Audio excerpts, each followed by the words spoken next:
असां दियां यारियां जान तो प्यारियां जे हो जे पुलिस वाला सस्पेंड ते पै जांदियां भारियां और सबर कर जो बोली जांदे हो।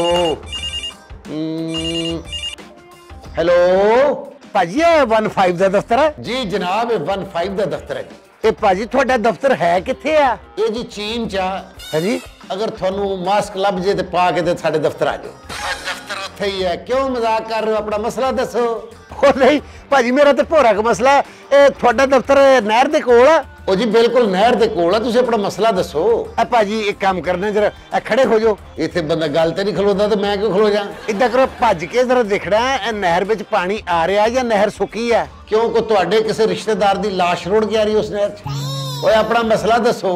ਉਹ ਭਾਜੀ ਜੇ ਪਾਣੀ ਆ ਰਿਹਾ ਤਾਂ ਮੈਨੂੰ ਦੱਸ ਦਵੋ ਇਸ ਵੇਲੇ ਯਕੀਨ ਕਰੋ ਬਹੁਤ ਦਿਲ ਕਰ ਰਿਹਾ ਨਹਿਰ ਚ ਨਹਾਉਣ ਨੂੰ ओ काका नहर च ते पानी नहीं आ रहा, तू किते औखा सौखा हो के ना साडे दफ्तर आ जा, मैं तेन चंगी तरह नवा के अपने दफ्तर चो कढांगा। ਓਹੋ ਮੇਰੇ ਖਿਆਲ ਗਲਤੀ ਦਾ ਇਹ 15 ਤੇਰੀ ਮਿਲਿਆ ਕਿਤੇ ਹਮਾਮ ਤੇ ਮਿਲ ਗਿਆ बंद कर। ये किने दसिया नाइयां दा मुंडा भर्ती होया?